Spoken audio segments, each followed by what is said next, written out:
Hola Roxana, ¿cómo estás? Mira, antes que nada, por supuesto estoy peor que tú, pero antes que nada, mi más enhorabuena Muchas a ti y a gracias. Penélope por las nominaciones que habéis Gracias. recibido a Mejor Actor y Mejor Actriz. De Muchas verdad que gracias. os lo Estamos muy merecéis. contentos. Estamos muy contentos, porque es muy especial. La nominación conjunta lo hace mucho más especial, ¿no? Ha sido una Efectivamente. coincidencia hermosa, ¿no? Que los trabajos saliesen en el mismo año y que hayan sido recibidos de tan buena manera, ¿no? Ha sido muy bonito. Y aparte, también hay dos Albertos, ¿no? Un director de un corto animado y Alberto Iglesias, el Por la músico. Quiero decir música. que hay una presencia española importante y eso es bonito para la cinematografía española. Me alegro muchísimo, de verdad, y mi más enhorabuena a los dos. Bueno, también lamento lo del otro día, la situación del otro día, que no lo Sí. pudimos hacer en vivo, pero bueno, aquí estamos. Aquí estamos. La tecnología no va con Con nosotros. nosotros, no va con nosotros, ni contigo ni conmigo, creo yo. Efectivamente. Bueno, pues otra vez agradecerte el hecho de que puedas estar este ratito conmigo y que me ayudes en esto. Y bueno, la intención es hablar sobre la voz y Muy que bien. todas las personas que trabajan con su voz, o sean actores o no, pero que sean profesionales de la voz o logopedas que trabajen con profesionales de la voz, pues puedan aprender un poco de las experiencias de otras personas, en este Vale, caso de ti, ¿vale?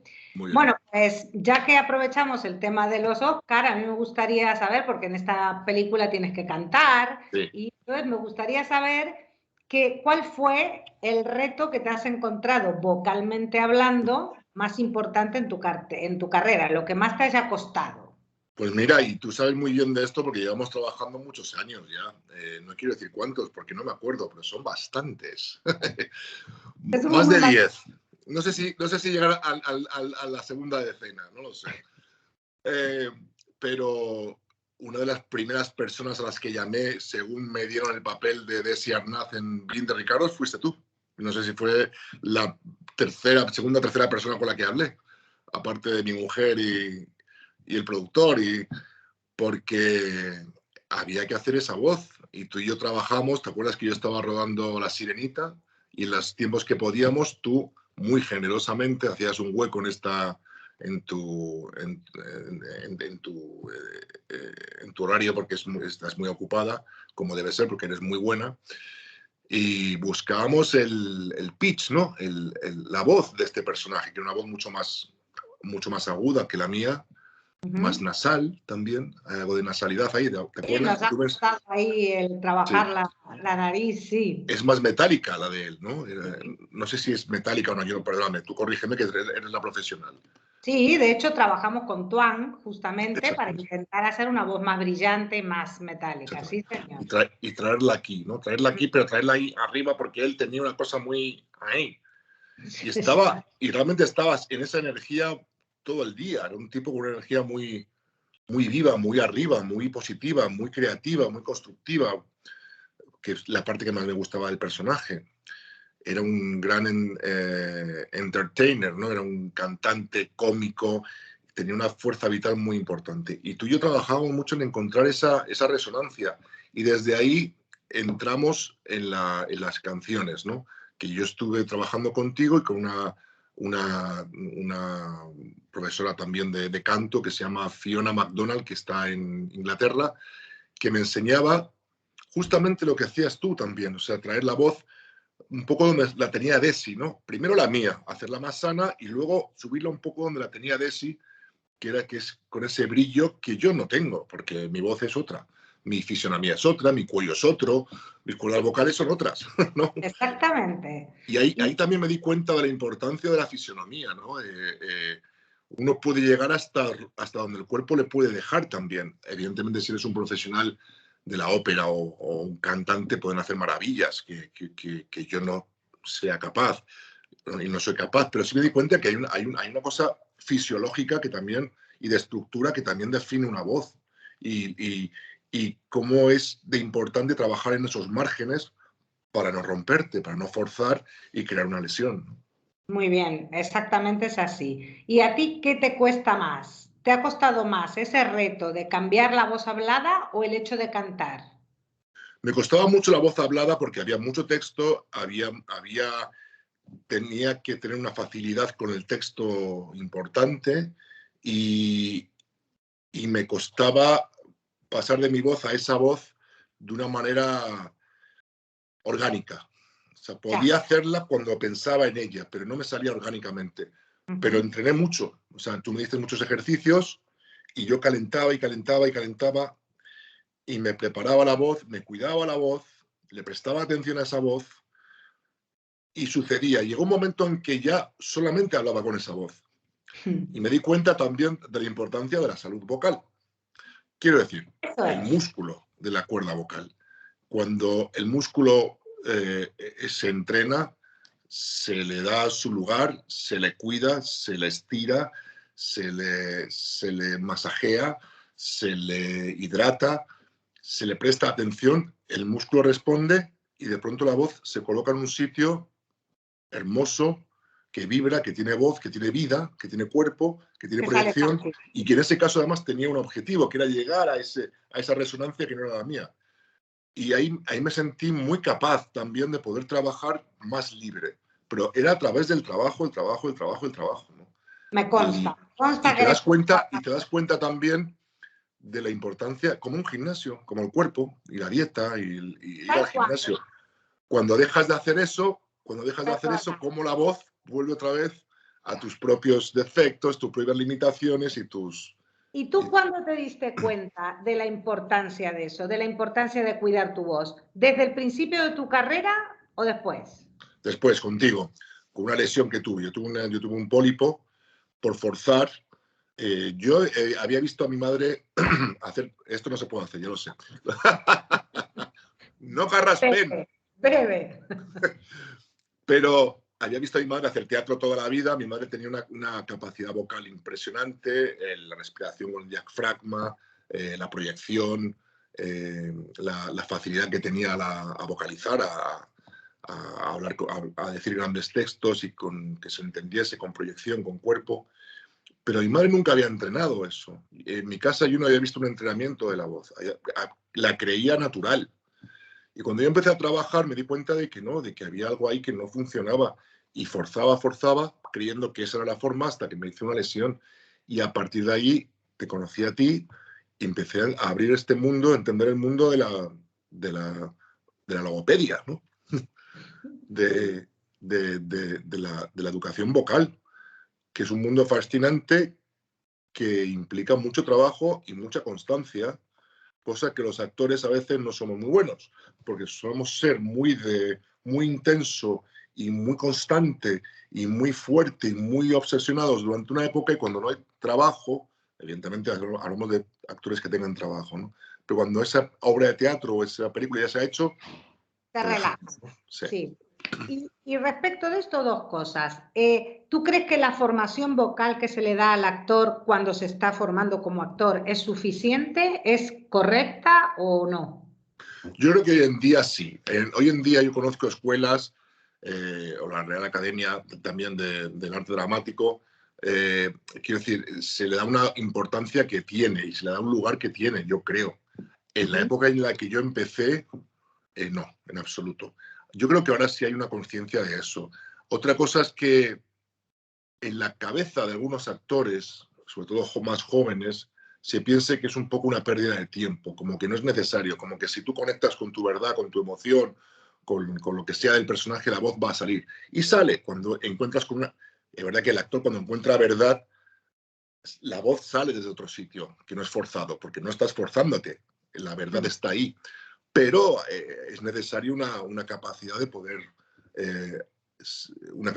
mandar el mensaje con claridad, con proyección, con fuerza, con cuerpo y sobre todo con salud. Con emoción. Sí, y sobre todo con salud, porque yo hago cine, pero si estás haciendo una obra de teatro todos los días, no me imagino lo demandante que es, y no te quiero decir un musical. Ya. Sí, las demandas vocales que tienen los actores de cine y de teatro son diferentes, efectivamente. Sí. Por un lado, tú no necesitas proyección tanta como un actor de teatro porque usas micrófono, pero también es verdad que ruedan muchas horas diarias. O sea, Exacto, que el trabajo vocal necesitas mucha resistencia. ¿Y te encuentras muy seguido actores que trabajen contigo, que calienten y cuiden su herramienta, o en general no? En general no. En general veo actores, hay mucho actor que fuma mucho. Y Yo ya dejé bebe. de fumar hace muchos años, gracias a Dios. Bueno, han encontrado una forma de colocar la voz del fumador que también ellos creen que les dan una especie de personalidad que va con ellos. Yo no creo en eso. Creo que una voz que está recibiendo tanta agresión pues se va a resentir tarde o temprano, ¿no? De hecho, una de las causas de mi lesión era el fumar tanto, ¿no? Pero sí veo en algunos casos el calentamiento vocal, pero no dándole la importancia al cuidado vocal. Quiero decir, siempre que he visto a alguien calentar la voz, hablo de mi experiencia en el cine, no en el teatro, que será muy diferente. He visto al actor o la actriz forzando la voz, como uy. Eso no es saludable, no, es otra cosa. Hay actores con los que he trabajado, sobre todo me viene a la cabeza un par de ellos, que sí saben colocarla y saben calentarla de una manera que es admirable, ¿no? Porque pueden realmente hacer unos juegos de tonalidades maravillosos y de melodías. Por ejemplo, en La Sirenita, la actriz Halle Berry, que es la que hace de Ariel, de La Sirenita, es una cantante también. Esta chica, antes de cualquier escena, calentaba la voz de una manera tan hermosa, tan pequeñito, definido, sin forzar. Y desde ahí hacía unas variaciones que a mí me dejaba alucinado. Realmente ahí le decía, realmente eres una sirena, porque me atraía tanto lo que hacía. Y era pequeño, contenido, pero con una técnica vocal de una cantante extraordinaria como es ella, que era hermoso verlo, ¿no? Es como todo en la vida. Aquel que sabe y aquel que entrena, la facilidad con que lo hace, ¿no?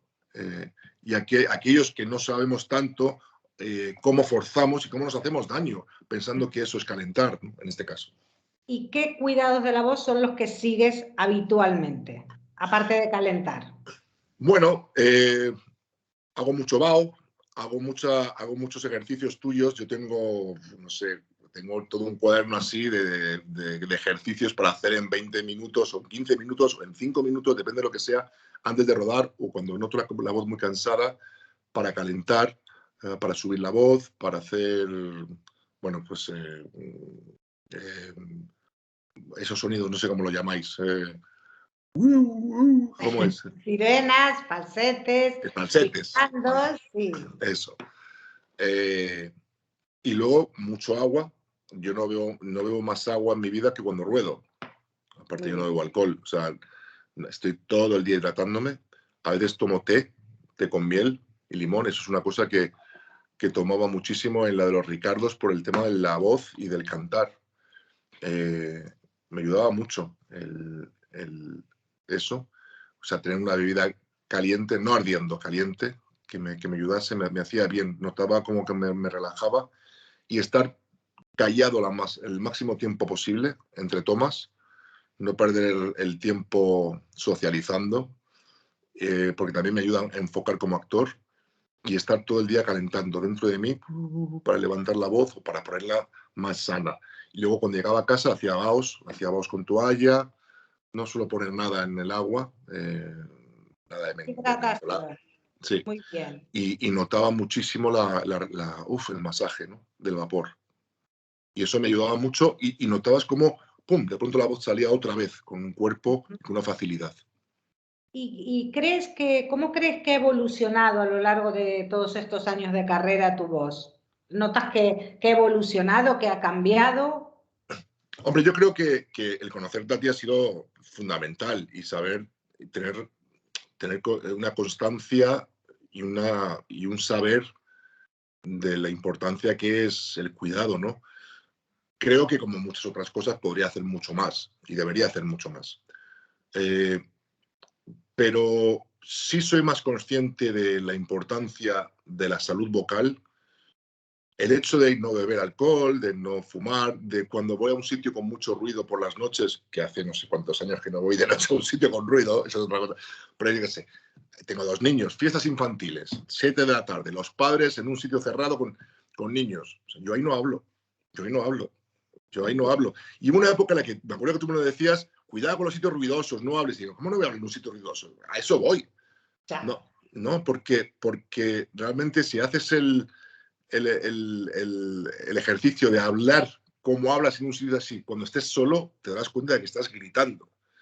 Y si no tienes la técnica vocal muy afianzada, te puedes hacer daño.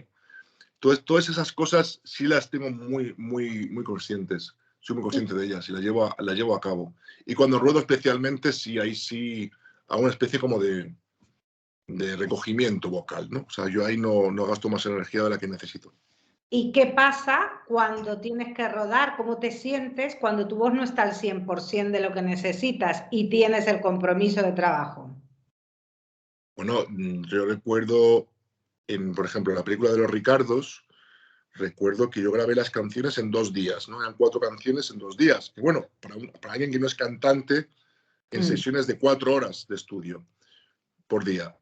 Para alguien que no es cantante, no es mucho tiempo, pero al mismo tiempo es muy exigente, porque 4 horas cantando, para alguien que no es cantante, es mucho tiempo, porque sí, había una pausa, 10 minutos, 15, pero van rápido.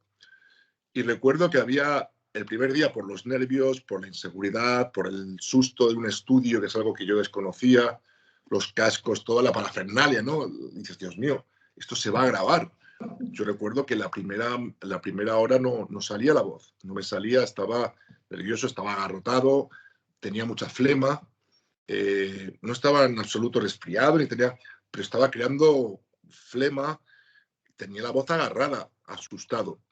Poco a poco fui relajando y de pronto salió la voz que yo había entrenado durante tantas sesiones. No iba a decir tantos meses, no tuve tanto tiempo, pero sí muchas sesiones de trabajo. Y la sensación de que la voz no responda es terrible. O sea, es de un miedo, es de una inseguridad, es herramienta fundamental. Ahí te das cuenta de lo básico que es para la comunicación, ¿no? Del actor. A menos que hagas un personaje mudo. Pero es muy importante. Es muy importante el poder tener una seguridad vocal. Y es verdad que con los años la he ido cogiendo, he ido afianzándome a una salud vocal mucho más constante y mucho más evidente que hace, no sé, te digo, 15 años.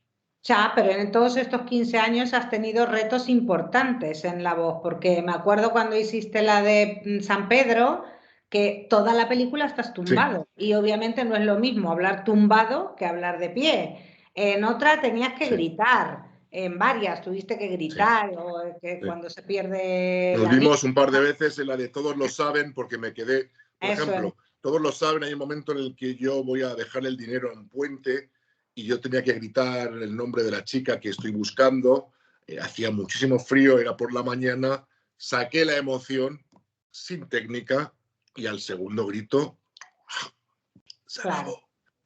Y claro, el terror que da a ti como responsable de un rodaje que sabes que se tiene que parar, porque el actor que está ese día rodando se acaba de quedar sin voz, el miedo y la inseguridad que creas alrededor y luego también el susto de decir, oye, ¿y si esto no se arregla? ¿Cómo vengo yo mañana? Me acuerdo que junto a ti e Ignacio Coveta, el gran maestro Ignacio Coveta, los dos me ayudasteis mucho y pude recuperar la voz y se rodó a los 2 días, pero eso es un ejemplo de una demanda vocal fuerte donde uno cree que lo puede complementar solamente con la emoción. La emoción, como en mi caso, no soy un gran profesional de la voz, en el sentido que soy alguien con una capacidad enorme vocal, la emoción y solo la emoción te puede hacer daño. Te puede llevar sin técnica te puede hacer ya daño, sí. Y para ir terminando, porque no quiero quitarte más tiempo, No me quitas tiempo, tú siempre me regalas muchas cosas. Nada. Guapa. Ay, Rosana, guapa. ¿Y qué consejo? Digamos la verdad, ¿cómo te llamo yo a ti? La reina golosina. Porque ella tiene una caja de golosinas en la mesa y cada vez que hacía algo bueno me decía, venga, abre la caja y coge una golosina. Así uno aprende a hablar y a cantar. Efectivamente, a base de recompensas, ¿no? De subs, efectivamente. Bueno, ¿y qué consejos le darías a un actor novel? A un actor que empieza en esto, desde el punto de vista vocal, obviamente. Pues sin duda alguna, igual que uno que dé el consejo de que se prepare, de que intente encontrar a un maestro, a una escuela, a un grupo donde ensayar como actor, donde encontrar un espacio donde pueda experimentar sin tener que dar un resultado, donde uno pueda crecer actoralmente, que eso incluya un cuidado de la voz y una educación vocal, porque es fundamental para también sentirse, como decíamos antes, más seguro, más capacitado, más íntegro, más de una pieza, más comunicador. Ojalá yo hubiera empezado antes, porque claro, a ciertas edades ya hay tantos patrones hechos que es difícil deshacerlos, ¿no? Y yo soy una persona que desde el principio siempre he forzado mucho la voz. Ahora me encuentro más capacitado de poder tener una voz más limpia cuando quiero, más proyectada, más fuerte, más sana. Pero si empiezas lo antes posible, esa estructura se crea y te dura toda una vida, con un pequeño cuidado, ¿no? Pero hay que darle el lugar que merece, que es muchísimo. Porque interpretar... Perdón, ¿me escuchas? Así. Sí, Perdón, sí. porque interpretar solo desde la emoción, el impulso, el ímpetu, no vale. Hay que tener una capacidad también de poder comunicar sin fatigarse, sin hacerse daño. Para que, como decías tú, en el caso del cine, puedas estar 10 horas en un estado emocional.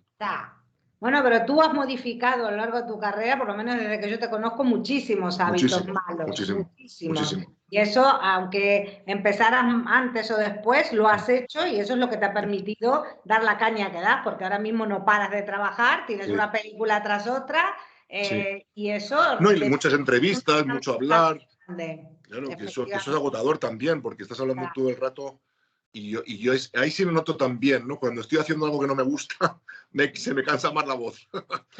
Digo, cuando hago una entrevista que digo, ay, Dios mío, no digo que sea esto, pero cuando estoy haciendo una promoción de 10 días, joder, llega un momento que dices, Dios mío, diciendo lo mismo constantemente, notas que la voz también dice, no hables más, que no quieres hablar de esto ya. Hay que tener técnica para poder hablar de algo aunque no quieras hablar de eso. Efectivamente. Bueno, Javier, muchísimas gracias. Te deseo todo el éxito. El día de los Óscar ahí estaremos apoyándote y haciendo fuerza. Vale. Y lo ganes o no lo ganes, ya está ganado. Ya está. ¿Vale? Porque ya vamos, está. el claro papel que sí. que has hecho es genial, el trabajo es genial. A mí me consta pues mucho de ese mérito sabes que es tuyo. Que tú y yo. Sí, dátelo. Tú y yo trabajamos, tú y yo encontramos la voz. Tengo todavía esos 5 o 6 vídeos de Skype que me dejaste grabados. Bueno, las sesiones que teníamos, que las grabamos, ¿sí? Donde están todos los ejercicios bien explicados. Y eso es algo que yo lo hacía religiosamente todos los días. Y me ayudó mucho a encontrar esa voz. Así que muchísimas gracias y felicidades. Me lo paso fenomenal trabajando contigo. O sea, gracias. Que eso, yo contigo.